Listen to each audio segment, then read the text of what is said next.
ನೀರಂದರೆ ಒಂದು ಸಖತ್ ಇಷ್ಟ, ಅದಕ್ಕೆ ಬರ್ತಾನೆ ಇಲ್ಲ. ಬಾ ಬಾ ಬಾ, ಆಯಿತು ಬಾ ಅಲಿ, ಬಾ ಬಾ ಬಾ ಬಾ ಬಾ ಬಾ.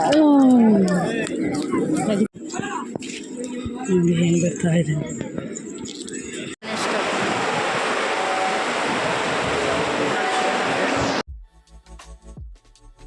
ಹಾಯ್ ಎಲ್ರಿಗೂ ನಮಸ್ಕಾರ, welcome back my YouTube channel. ಇವತ್ತಿನ ಬ್ಲಾಗ್ ವೆರಿ ಸ್ಪೆಷಲ್ ಬ್ಲಾಗ್ ಅಂತಲೇ ಹೇಳ್ಬೋದು. ಆಲ್ಮೋಸ್ಟ್ ಎಲ್ಲರಿಗೂ ಕೂಡ ಇದ್ದೇ ಇರುತ್ತೆ ಮನಸ್ಸಲ್ಲಿ, ಒಂದ್ಸಲಿ ಆದ್ರೂ ಕೂಡ ರಾಘವೇಂದ್ರ ಟೆಂಪಲ್ನ ಹೋಗಿ ನೋಡ್ಬೇಕಂತ ಹೇಳಿ ನಾವು ಕೂಡ ಹೋಗ್ತಾ ಇದ್ದೀವಿ. ಹಾಗೆ ನಮ್ಮ ಪಾಪು ಫಸ್ಟ್ ಟೈಮ್ ಪಂಚೆ ಮತ್ತು ಶರ್ಟ್ ರಾಮರಾಜ್ ಹಾಕೊಂಡಿರೋದು. ರಾಘವೇಂದ್ರ ಸ್ವಾಮಿಯ ದರ್ಶನ ಮಾರ್ನಿಂಗ್ 6 o'clock ಸ್ಟಾರ್ಟ್ ಆಗುತ್ತೆ. ನೋಡಿ ಈ ಥರ ಇದೆ ರಾಘವೇಂದ್ರ ಸ್ವಾಮಿ ದರ್ಶನಕ್ಕೆ ಹೋಗ್ಬೇಕಾದ್ರೆ ಎಂಟ್ರೆನ್ಸು. ಹಾಗೆ ಆ ಕಡೆ ಈ ಕಡೆ ವಾಲ್ ನೀವು ನೋಡ್ತಾ ಇರ್ಬೋದು, ಎಷ್ಟು ಕಲರ್ಫುಲ್ ಆಗಿದೆ. ಪೇಂಟಿಂಗ್ ಆಗಿರ್ಬೋದು, ಅಲ್ಲಿ ಮಾಡಿರುವಂಥ ಡಿಸೈನ್ ಆಗಿರ್ಬೋದು ತುಂಬಾ ಚೆನ್ನಾಗಿ ಅಟ್ರಾಕ್ಟ್ ಮಾಡುತ್ತೆ ಎಲ್ಲರಿಗೂ ಕೂಡ. ಹಾಗೆ ವಾರ್ಮ್ ಫೀಲ್ ಕೊಡುತ್ತೆ ಅಂತಾನೆ ಹೇಳ್ಬೋದು. ಮಂತ್ರಾಲಯದ ರಾಯರ ಸನ್ನಿಧಿಯ ಕಂಪ್ಲೀಟ್ ವಿಡಿಯೋನ ನಾನು ಇವತ್ತಿನ ಬ್ಲಾಗಲ್ಲಿ ನಿಮಗೆ ತಿಳಿಸ್ಕೊಡ್ತೀನಿ. ಸೊ ಸ್ಕಿಪ್ ಮಾಡಿದಿರಾ ವಿಡಿಯೋನ ಎಂಡ್ವರೆಗೂ ಕೂಡ ನೋಡಿ ಅಂತ ಹೇಳ್ತಾ ಇವಾಗ ದರ್ಶನಕ್ಕೆ ಹೋಗ್ತಾ ಇದ್ದೀವಿ, ಬನ್ನಿ.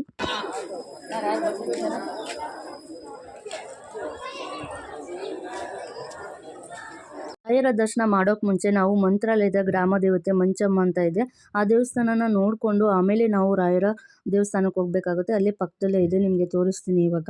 ಯಾಕೆಂತಂದರೆ ಮಂತ್ರಾಲಯಕ್ಕೆ ಬಂದು ರಾಯರು ನೆಲೆ ಊರಬೇಕಾದ್ರೆ ಗ್ರಾಮ ದೇವತೆ ಆಗಿರುವಂಥ ಮಂಚಮ್ಮನ್ನ ಕೇಳ್ತಾರಂತೆ ಪರ್ಮಿಷನ್ನ. ಸೊ ನಾನು ಇಲ್ಲಿ ಉಳ್ಕೋಬೋದಾ ಅಂತ ಅಂದಾಗ ಗ್ರಾಮ ದೇವತೆ ಆಯಿತು ಅಂತ ಹೇಳ್ತಾರೆ. ಸೊ ಆ ಟೈಮಲ್ಲಿ ನೋಡಿ ಮಂತ್ರಾಲಯದ ಗ್ರಾಮ ದೇವತೆ, ಅದ್ರ ಪಕ್ಕದಲ್ಲೇ ಇರೋದು ರಾಯರ ದೇವಸ್ಥಾನ. ರಾಯರು ನೆಲೆ ಊರ್ಬೇಕಾದ್ರೆ ಮಂಚಮ್ಮಂಗೆ ಹೇಳ್ತಾರೆ, ಯಾರು ನಿನ್ನ ಫಸ್ಟಿಗೆ ನನ್ನ ದರ್ಶನ ಮಾಡೋಕೆ ಮುಂಚೆ ನಿನ್ನ ದರ್ಶನ ಮಾಡಿ ಬರ್ತಾರೋ ಆ ಭಕ್ತಾದಿಗಳಿಗೆ ತನ್ನ ಇಷ್ಟಾರ್ಥಗಳೆಲ್ಲ ಈಡೇರುತ್ತೆ ಅಂತ ಹೇಳಿ. ಸೊ ಹಾಗಾಗಿ ಫಸ್ಟ್ ಮಂಚಮ್ಮನ ದರ್ಶನ ಮಾಡ್ಕೊಂಡು ಆಮೇಲೆ ರಾಯರ ದರ್ಶನಕ್ಕೆ ಹೋಗೋದು ಎಲ್ಲರೂ ಕೂಡ. ನೀವು ಮಂತ್ರಾಲಯಕ್ಕೆ ಬಂದರೆ ಇದೇ ರೀತಿ ದರ್ಶನ ಮಾಡಿ ಎಲ್ಲರೂ. ಪಾಪು ಇನ್ನು ನಿದ್ದೆ ಮೂಡಲೇ ಇದ್ದಾನೆ. ಸೊ ಇವಾಗ ದೇವಸ್ಥಾನ ಒಳಗಡೆ ಹೋಗ್ತಾ ಇದ್ದೀವಿ.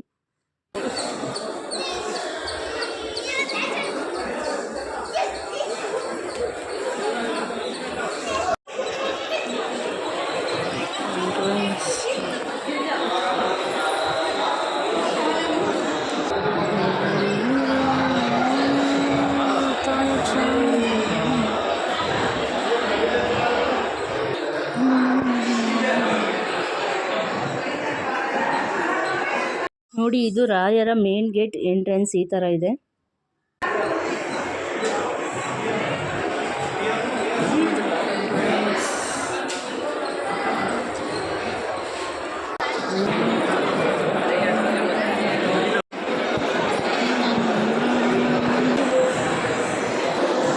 ಇವಾಗ ದರ್ಶನ ಎಲ್ಲ ಆಯಿತು. ಇಲ್ಲಿ ನಾವು ಇವಾಗ ಪ್ರದಕ್ಷಿಣೆ ಆಗ್ತಾ ಇದ್ದೀವಿ. ರಾಯರ ಸನ್ನಿಧಿಯ ಒಳಗಡೆ ಹೇಗಿದೆ ನೋಡಿ.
ಶ್ರೀ ಗುರು ರಾಘವೇಂದ್ರ ಸ್ವಾಮಿಯ ದರ್ಶನ ತುಂಬಾ ಚೆನ್ನಾಗಾಯಿತು. ನಮ್ಮ ಹಸ್ಬೆಂಡ್ ಫ್ರೆಂಡ್ ಇದ್ರು ಅಂತ ಹೇಳಿ ಅವ್ರನ್ನ ಕಾಂಟ್ಯಾಕ್ಟ್ ಮಾಡಿದ್ವಿ. ಸೊ ಅವ್ರ ಹೆಲ್ಪಿಂದ ತೀರಾ ಹತ್ರದಿಂದ ಹೋಗಿ ರಾಯರ ದರ್ಶನ ಮಾಡೋ ಥರ ಆಯಿತು. ತುಂಬಾ ಖುಷಿ ಆಯಿತು ಅಂತಲೇ ಹೇಳ್ಬೋದು. ಸೊ ಅಷ್ಟು ಹತ್ರದಲ್ಲಿ ರಾಯರನ್ನ ನೋಡಿದ್ದಕ್ಕೆ ಸೊ ಅವ್ರಿಗೆ ಈ ಮೂಲಕ ಥ್ಯಾಂಕ್ ಯು ಅಂತ ಹೇಳ್ತಾ ಇಷ್ಟು ಜನ ನಾವು ಮಿನಿ ಬಸ್ಸಲ್ಲಿ ಮಂತ್ರಾಲಯಕ್ಕೆ ರಾಯರ ದರ್ಶನ ಮಾಡಲಿಕ್ಕೆ ಅಂತ ಹೇಳಿ ಬಂದಿದ್ದೀವಿ. ದೇವ್ರಿಗೆ ಅಲಂಕಾರ ಮಾಡ್ತಿದ್ದಾರೆ, ಅದನ್ನು ಎಂಟ್ರೆನ್ಸಲ್ಲೇ ಡಿಸ್ಪ್ಲೇ ಕೂಡ ಮಾಡ್ತಾ ಇರ್ತಾರೆ. ಸೊ ನೋಡಿ ಇದು ಎಂಟ್ರೆನ್ಸ್.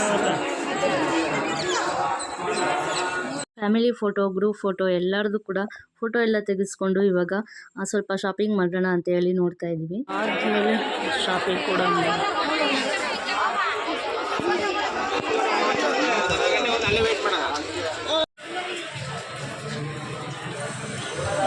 ಶಾಪಿಂಗ್ ಎಲ್ಲ ಮುಗಿಸ್ಕೊಂಡಾದ್ಮೇಲೆ ತಿಂಡಿ ಟೈಮ್ ಆಗ್ಬಿಟ್ಟಿತ್ತು. ರಾಯರ ಸನ್ನಿಧಿಲೇನೆ 11 ಗಂಟೆಗೆ ಪ್ರಸಾದ ಸಿಗುತ್ತೆ. ಬಟ್ ಮಾರ್ನಿಂಗೇನೆ ನಾವು ದರ್ಶನ ಮಾಡಿದ್ರಿಂದ ಮಕ್ಕಳೆಲ್ಲ ಇದ್ರು ಅಂತ ಹೇಳಿ ಮನೇಲಿ ಮಾಡ್ಕೊಂಡ್ ಬಂದಿದ್ದಂತ ಚಪಾತಿ ಮತ್ತೆ ಚಟ್ನಿ ಟೊಮೊಟೊ ಗೊಜ್ಜನ್ನ ತಿಂದ್ವಿ. ಮತ್ತೆ ನಮ್ಮ ಪಾಪು ಚಪಾತಿ ತಿಂತಾ ಇರ್ಲಿಲ್ಲ. ಸೊ ಹಾಗಾಗಿ ಟೆಂಪಲ್ ಸುತ್ತಮುತ್ತ ಸರೌಂಡಿಂಗ್ ಅಲ್ಲೆಲ್ಲ ಹೋಟೆಲ್ ವ್ಯವಸ್ಥೆ ಇದೆ. ಸೊ ಅಲ್ಲಿಂದನೇ 2 ಇಡ್ಲಿನ ತರಿಸಿ ತಿನ್ಸಿದ್ವಿ. ಹಾಗೆ ತಿಂದಾದ್ಮೇಲೆ ರಾಘವೇಂದ್ರ ಸ್ವಾಮಿಯ ಪಕ್ಕದಲ್ಲೇನೆ ತುಂಗಭದ್ರಾ ನದಿ ಇದೆ. ಅದನ್ನ ನಾನು ನಿಮ್ಗೆ ತೋರಿಸ್ತೀನಿ. ಅದಕ್ಕೆ ಮುಂಚೆ ಒಂದು ಶಿವನ್ ಟೆಂಪಲ್ ಇದೆ, ಸೊ ಚಿಕ್ಕದು. ಅಲ್ಲಿಗೆ ಹೋಗ್ಬಿಟ್ಟು ದರ್ಶನ ಮಾಡ್ಕೊಂಡು ಆಮೇಲೆ ತುಂಗಭದ್ರಾ ನದಿನ ಪೂರ್ತಿಯಾಗಿ ಎಷ್ಟು ದೊಡ್ಡಕ್ಕಿದೆ ಅಂತ ಹೇಳಿ ನಿಮ್ಗೆ ತೋರಿಸ್ತೀನಿ. ಓಕೆನಾ? ಅಲ್ಲಿ ನೋಡ್ತಾ ಇರ್ಬೋದು ನೀವು ಎಷ್ಟು ದೊಡ್ಡದಿದೆ ಅಂತ ಹೇಳಿ.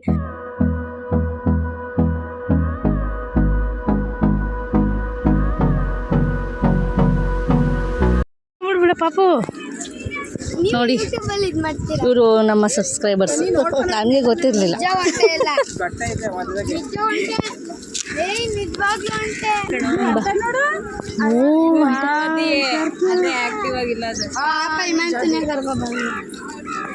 ಈ ಥರದ್ದು ನೋಡೇ ಇಲ್ಲ.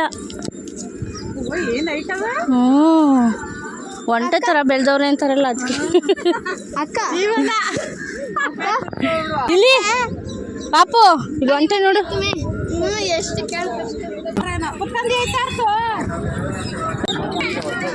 ಇದು ಇವಾಗ ತುಂಗಭದ್ರಾ ನೀರು ಇದು ನೋಡಿ, ಅಷ್ಟು ದೂರದಿಂದ ಐತೆ. ಕರ್ಕೊಂಡು ಹೋಗ್ತೀನಿ, ಫುಲ್ ದೊಡ್ಡದು. ಪಾಪು ನೋಡಿ, ತುಂಗಭದ್ರಾ ನದಿಲಿ ಸ್ನಾನ ಮಾಡಿಕೊಂಡು ಆಮೇಲೆ ರಾಯರ ದರ್ಶನ ಮಾಡೋಕೆ ಬರ್ತಾರೆ ಎಷ್ಟೊಂದು ಜನ. ಜೆಂಟ್ಸ್ ಇರ್ಬೋದು, ಎಲ್ಲರೂ ಕೂಡ ಆಲ್ಮೋಸ್ಟ್ ನಮ್ಮ ಜೊತೆ ಬಂದವರೆಲ್ಲರೂ ಕೂಡ ಜೆಂಟ್ಸ್ ಎಲ್ಲ ಇಲ್ಲೇ ಸ್ನಾನ ಮುಗಿಸ್ಕೊಂಡು ಬಂದು ರಾಯರ ದರ್ಶನ ಮಾಡಿದ್ರು. ಲೇಡೀಸ್ಗೆಲ್ಲ ರೂಮ್ಸ್ ಮಾಡಿಕೊಟ್ಟಿದ್ರು. ನೀವು ನೋಡ್ತಾ ಇರ್ಬೋದು, ನೀರು ಸ್ವಲ್ಪ ಗಲೀಜು ಥರ ಕಾಣಿಸ್ತಾ ಇದೆ. ತೆಪ್ಪ ಇರೋದ್ರಿಂದ ಹತ್ತೋದು ಇಳಿಯೋದು ಮತ್ತು ಎಲ್ಲ ಜನ ಜಾಸ್ತಿ ಸ್ವಲ್ಪ ಓಡಾಡೋದ್ರಿಂದ ನೀರು ಗಲೀಜು ಅಂತ ಕಾಣಿಸ್ತಿದೆ ಅಷ್ಟೇ. ಬಟ್ ಚೆನ್ನಾಗಿದೆ ನೀರು ಸುತ್ತಮುತ್ತ ಎಲ್ಲ. ಬಟ್ ಪ್ಲ್ಯಾಸ್ಟಿಕ್ ಸ್ವಲ್ಪ ಜಾಸ್ತಿನೇ ಇತ್ತು. ಪೂಜೆ ಎಲ್ಲ ಮಾಡೋದು ಮತ್ತು ಪ್ಲ್ಯಾಸ್ಟಿಕ್ದು ಕವರ್ ಎಲ್ಲ ಇಡೋದು ಆ ಥರ ಎಲ್ಲ ಮಾಡ್ತಿದ್ದಾರೆ. ಬಟ್ ಆ ಥರ ಎಲ್ಲ ನೀವು ಯಾವುದೇ ತೀರ್ಥಕ್ಷೇತ್ರಕ್ಕೆ ಹೋದ್ರೂ ಕೂಡ ಗಲೀಜ್ ಮಾಡಬೇಡಿ ಅಂತ ಈ ಬ್ಲಾಗ್ ಮೂಲಕ ಕೇಳ್ಕೊತೀನಿ. ತುಂಗಭದ್ರಾ ನೀರು ನೋಡಪ್ಪ, ತುಂಗಭದ್ರಾ ಶರಣ.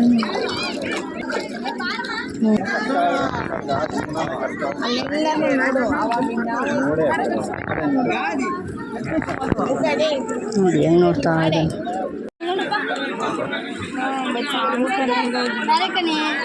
ಫುಲ್ ಮಾಡ್ಲಾ?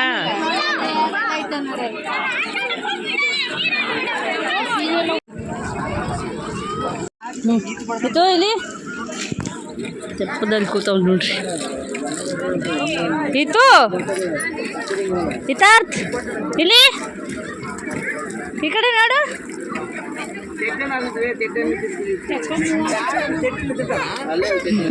ಬಾ ಆಯ್ತು ಸಾಕು.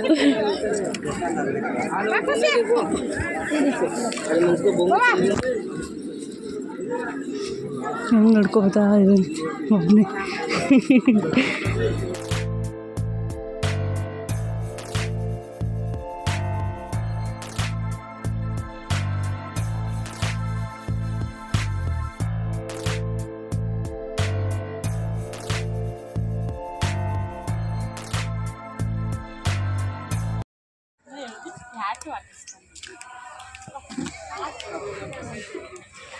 ಗೋಲಿ ಸೋಡೋ ಕೊಟ್ಕೊಂಡು ರೆಸ್ಟ್ ಮಾಡಿ ಹೋಗ್ತಾ ನೋಡಿ, ಡ್ಯಾನ್ಸ್ ಮಾಡ್ಕೊಂಡು ಹೋಗ್ತಾ ಇದ್ದೇನೆ ನಾನು.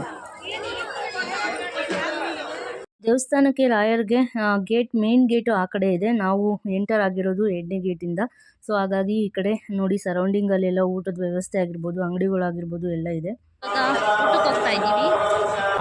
11 ಗಂಟೆಗೆ ಊಟ ಸ್ಟಾರ್ಟ್. ಸೊ ನಾವು ಇನ್ನೂ ಹಾಫ್ ಆನ್ ಅವರ್ ಇದೆ, ಅವಾಗಲೇ ಬಂದಿದ್ದೀವಿ.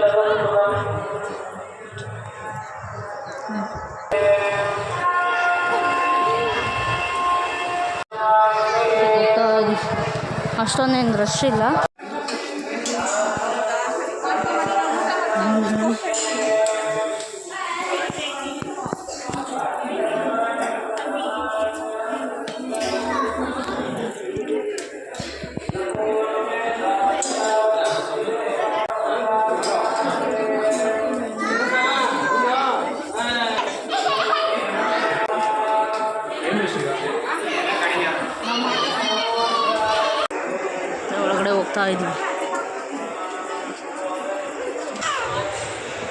ಫುಲ್ ಖುಷಿಯಪ್ಪ.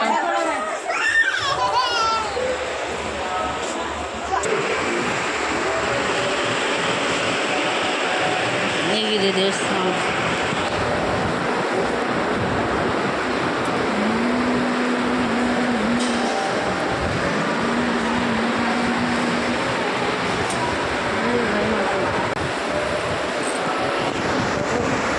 ಇಲ್ಲಿ ಫ್ಯಾನ್ ಎಷ್ಟು ದೊಡ್ಡ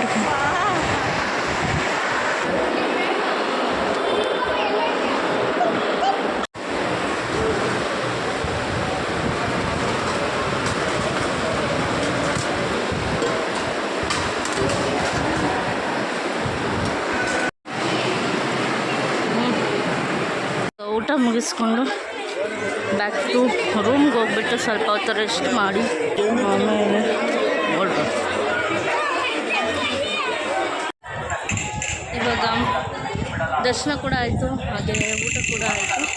ಸೊ ಈಗ ರೂಮ್ಗೆ ಹೋಗ್ಬಿಟ್ಟು ಸ್ವಲ್ಪ ಹೊತ್ತು ರೆಸ್ಟ್ ಮಾಡಿ ಹೊರಡೋದು ದೇವಸ್ಥಾನಕ್ಕೆ. ಪಂಚಮುಖಿ ಗಣಪತಿ ಇದೆ, ಸೊ ಅಲ್ಲಿಗೆ ಹೋಗ್ತಾ ಇದ್ವಿ ಈಗ. ದೇವ್ರ ದರ್ಶನ ಎಲ್ಲ ಚೆನ್ನಾಗಾಯಿತು.